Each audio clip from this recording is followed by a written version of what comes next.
we're coming together to implement best practices, to implement programs that data shows work, to reduce the incidence of suicide among service members, veterans, and their families. A simple meal, a steady shoulder. Honor isn't just a word, it's what we do in their name.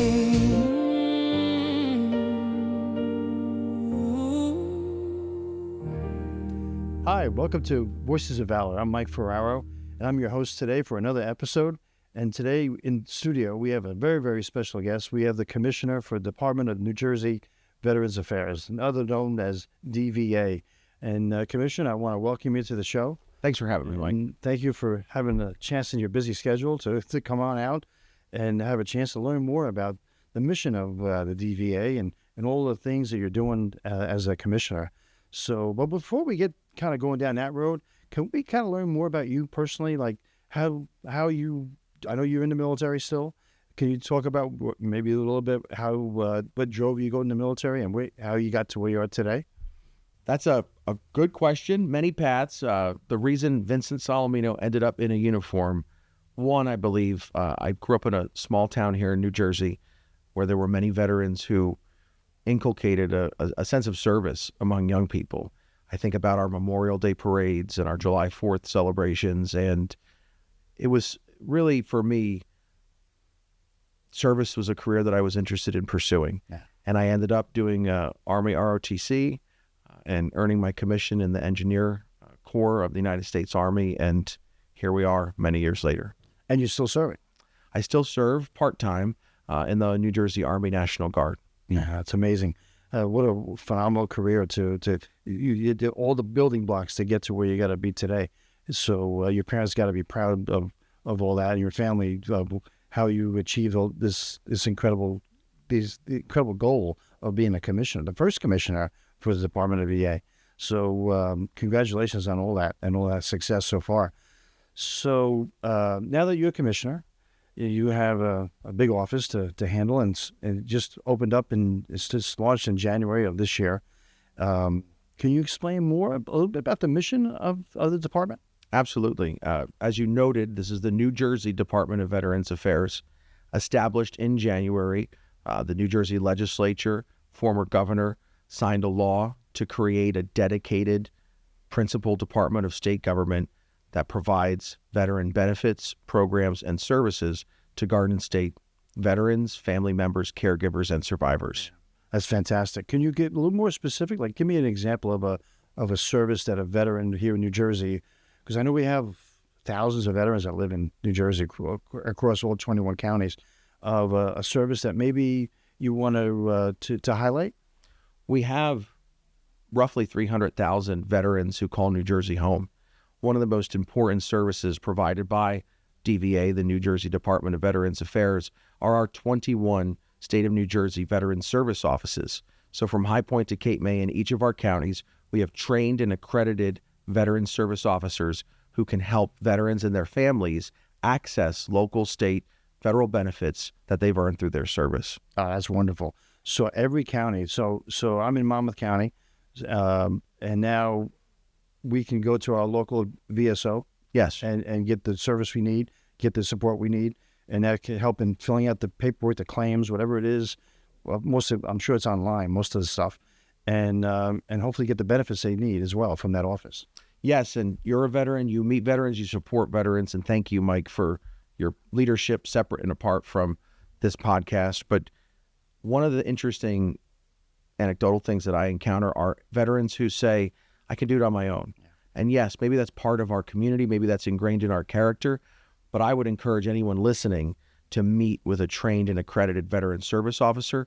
One, you may have benefits that you don't know about, but two, oftentimes we have to navigate complex systems, especially at VA, and having someone who knows that and does it day in and day out is a game changer. Yeah, especially they, like you said, accredited. That means a lot. That means they know a lot more than someone who's just working for a VFW as a volunteer or American Legion to support. And those are great programs, don't get me wrong, what they're doing. But being accredited and being part of the department is gives an advantage there as well. The other thing is I hear sometimes like these separate companies that go out there and try to, you have to pay to play kind of thing. So it discourages that as well because you can get all these services for free. Yes. Two notes. One, over the last decade, New Jersey's made tremendous strides in veteran services. I speak about our veteran service offices, one in each county, but also county governments have done a tremendous job of also stepping into the breach with trained folks who can help people navigate, as well as our partners in veteran service organizations, American Legion, VFW, DAV, they come to mind. So it's not just the state, but a constellation of partners who are working to assist veterans. It takes a village. Yes. It does take a village to get to the right person. And so you said roughly 300,000 veterans that we have? Depends on your estimate. As low as 290,000. I've seen as high as 320,000. Wow. So that's a wonderful program. So kind of in line with that, we hear about homelessness, veteran homelessness. I know you have some wonderful programs in place for that. I know there's a zero tolerance, a zero, program of record. You want to make sure they get down to that last homeless veteran to give them the housing they need, the shelter. Can you talk about that a little bit and some of the programs around that? I'm tremendously proud of the whole of government effort that we've undertaken in New Jersey to ensure that anyone who served this country has access to stable housing. Since 2025, when we launched the Bringing Veterans Home program, Department of Community Affairs, or DCA, is in the lead. My agency is in support. Yep. We've deployed street outreach teams, case managers, and we've surged the number of dedicated housing vouchers for veterans. The numbers prove our success.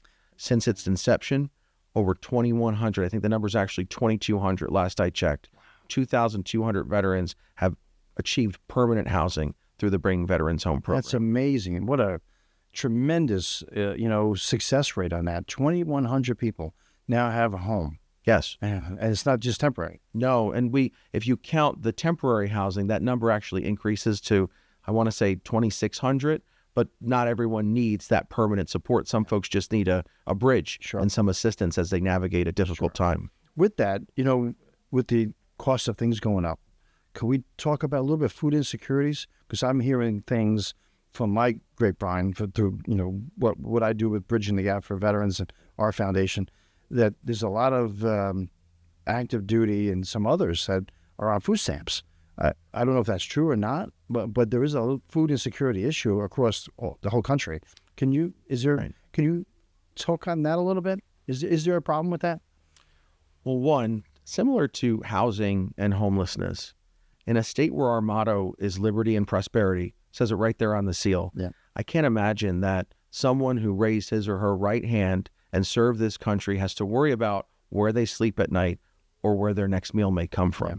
So is there a problem or a challenge related to food security for veterans? I believe so. Yeah. New Jersey, in the last 12 months, established an office, the Food Security Advocate, whose dedicated focus, not just for veterans, but for all communities, is to try and tackle this problem.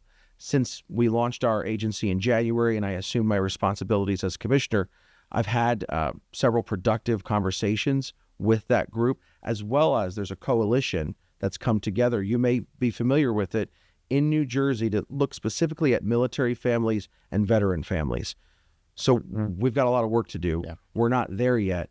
But the one thing that I take heart from are the number of organizations, individuals, churches, mosques, synagogues who are working to combat this problem. I think now that it's on our radar, we just need to be more persistent in our solution. Yeah, it's not just for veterans, as we know. A lot of seniors and so forth. It's tough, but given the fact that costs have gone up dramatically, and with gas going up now as well, that's going to increase other things, down the road as for trucking and getting the goods and services into the stores. So we know it's not going away anytime soon. So you're now, as a commissioner, one of the departments that you run is our cemeteries. Yes. And the big one that I know is John Doyle Cemetery, a beautiful cemetery. And I've been working with that staff there for several years now, about 5 years, because I am the MC for the Monmouth County cremains program that we have that goes out every year. This year we're looking maybe September 2026. We're already starting to get unclaimed veterans that we're finding in the basements of funeral homes. But that cemetery is so beautiful. I mean, the people that work there, and you can expand on this, it's just phenomenal caretaking of that cemetery. Can you talk about some of the things about that cemetery? Absolutely. One, thank you for your leadership and the leadership of others. Sheriff Sean Golden in Monmouth County comes to mind, Mission of Honor, and those dedicated leaders who are working to identify the abandoned cremains of New Jersey veterans and ensure that we give them the honor that they've earned through their interment at the Brigadier General William C. Doyle Veterans Memorial Cemetery in Wrightstown. Mm-hmm. The cemetery inters not just folks that have cremains, but every person who served on active duty, their spouse, as well as eligible dependents, such as a special needs child or a child below the age of 18, are eligible to be laid to rest at Doyle. Doyle is the busiest state-run veteran cemetery in the United States, meaning that the number of interments that we perform each day exceeds our peer cemeteries in the other states and territories. That's amazing. It is amazing, and it's a testament to the leadership of our superintendent as well as the team there, who take their jobs very seriously and are working each day, because it's a work that requires constant maintenance to make sure that the cemetery itself is a fitting resting place for Garden State heroes.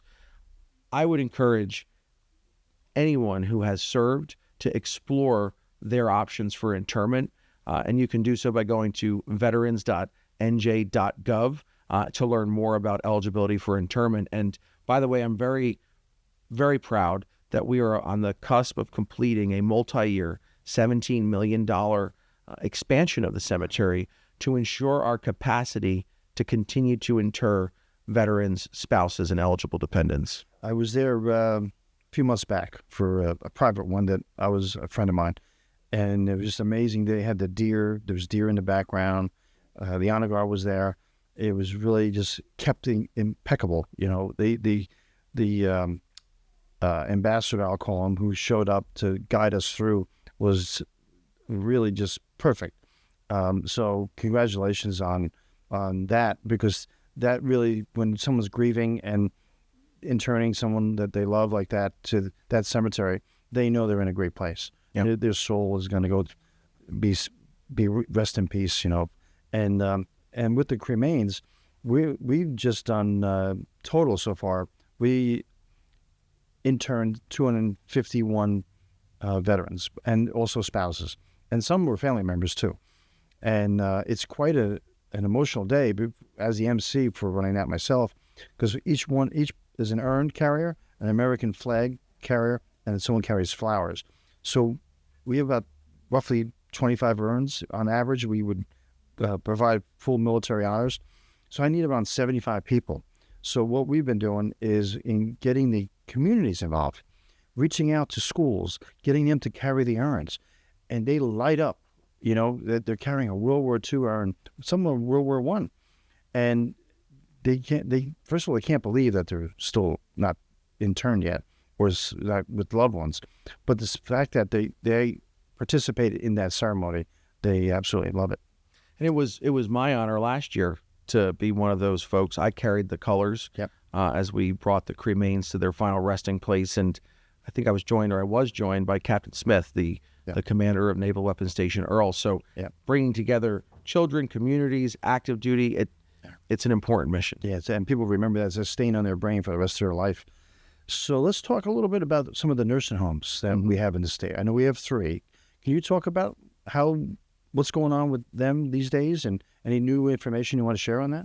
Yes. So the New Jersey Department of Veterans Affairs, we operate 3 long-term care facilities at Paramus, Menlo Park, and Vineland.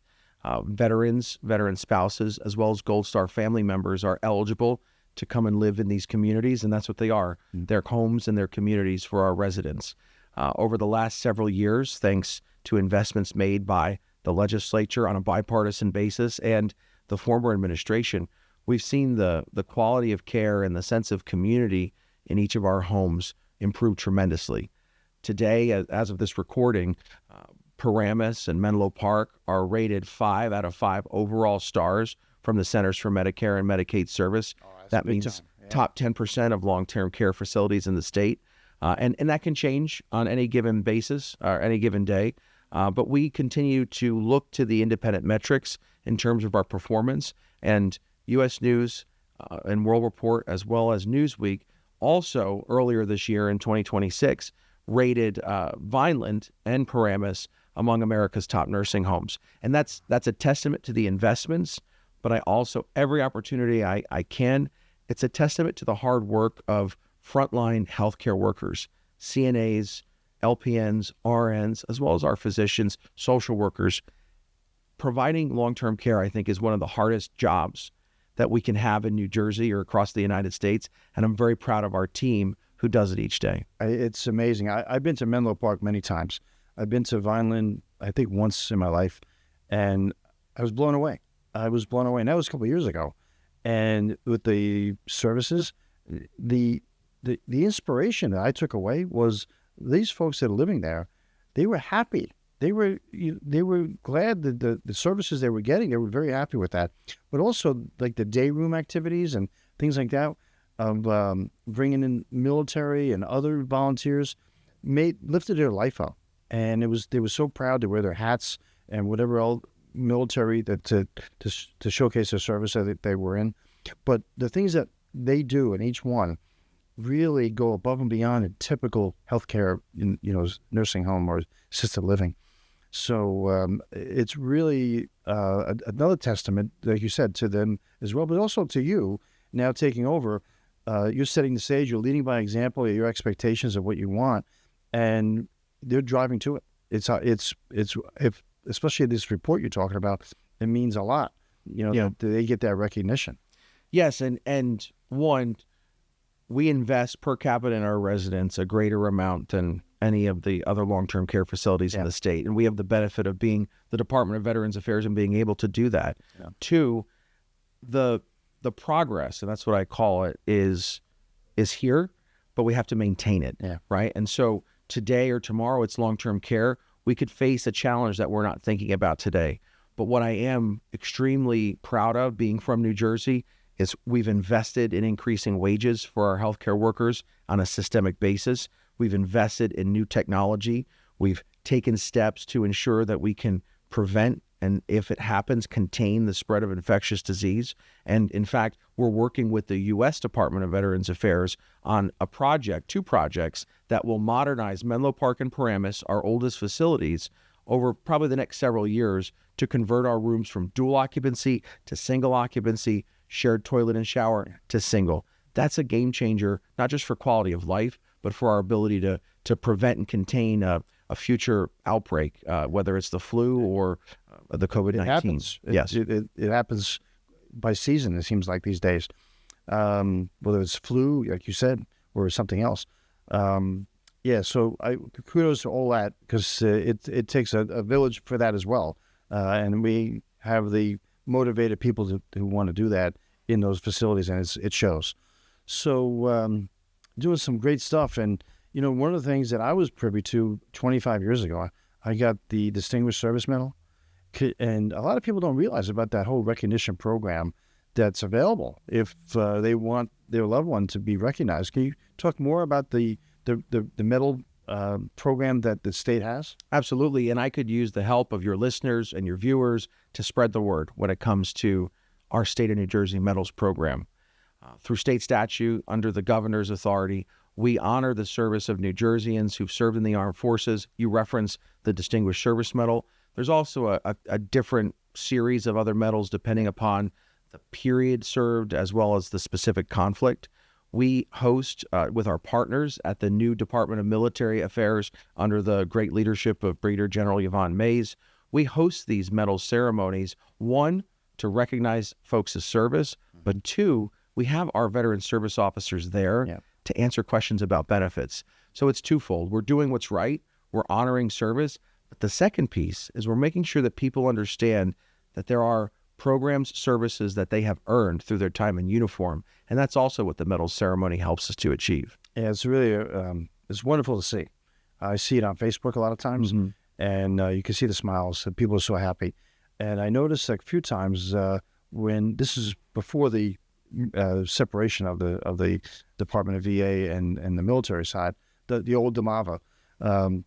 I noticed even some of the old timers, some of the ones that were talking like World War II, who were up in age, were getting medals as well. It was so good to see them getting their due, that special recognition that they never thought they would get.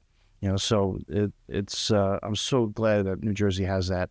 And there's different medals too. It's not just Distinguished Service Medal. You have different ones for different periods of service. But I know I've seen also a medal ceremony over at the Vietnam Veterans Memorial. Yes. And can you talk your relationship to the museum and the memorial itself? Right. So our DVA, the New Jersey Department of Veterans Affairs, is responsible for the care, maintenance, and sometimes the repair of the World War II Memorial in Trenton, the Korean War Memorial in Atlantic City, as well as the Vietnam War Memorial located in Homedale.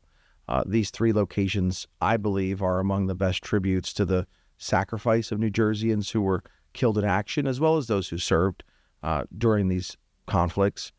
We are extremely proud of the Vietnam War Memorial in Homedale, and I bring that up because, one, over the last 24 months or so, both you mentioned our predecessor agency, DeMava, but now my department, we've invested approximately $1 million in upgrades to Homedale, to the Vietnam Veterans Memorial there. And we've also supported the New Jersey Vietnam Veterans Memorial Foundation, which operates a world-class museum where folks can go and learn about the time period, learn about the service and sacrifice of New Jerseyans. And if folks have not visited it, I believe that it stands, far and away as an excellent tribute to service. And this is really remarkable, our memorial and museum here in New Jersey is the only such location that has both the memorial and a museum in the entire world. So no other state has this combined like that. Right. They may have a memorial, which is important and appropriate, but in New Jersey, thanks to the hard work of a lot of dedicated volunteers, the place has been open about 31 years, I want to say, we've been able to sustain education and interpretation of that important history from the Vietnam. That is truly remarkable to be able to say that. I've heard that as well. And I think this all started, was it the Whitman administration that actually started this? Actually, and this is shamelessly, I will encourage folks to view the documentary The Last Patrol, which actually was completed this year. And The Last Patrol was a group of Vietnam veterans who went to Washington, D.C., and then walked back from D.C. to New Jersey, carrying the names of New Jerseyans killed in action in the Vietnam War, their fellow brothers and one sister. Yeah. There was one woman killed in action. And that last patrol raised awareness, this was in the 1980s, raised awareness about the need for a memorial in New Jersey. They then began the process, it was a long process, of establishing one at Homedale. And as they say in the documentary, and folks are still volunteering who were there, Governor Christie Whitman and her administration, her husband, John, the late John Whitman, was a Vietnam veteran. She helped get it over the finish line. And the memorial was opened, I believe, in 1995 by General Norman Schwarzkopf, himself a Vietnam veteran. Yeah, it's really historic. Mm-hmm. But the sort of Last Patrol is the name of the film. Yes. And I'm sure we can go online and find out more about that film, or how to download it, or how to watch it. But that's amazing to walk from Washington, D.C. Thinking about that, that's it's a 4-hour car ride, and to walk, it must have taken several days. Yes, to do that. And along the way, and this was really inspiring. I've met some of the folks who have done the Last Patrol. They're still around. They're still volunteering at the museum. The number of school kids, communities that came out to support them on that march, on that Last Patrol, they speak about the contrast to when they returned from Vietnam, and they may not have received that warm of a welcome. Yeah. And so if anyone's listening who is a Vietnam veteran, let me say, on behalf of anyone who's out there who cares about service, welcome home, and thank you for your service. So is a variety of things you're in charge of now as a commissioner.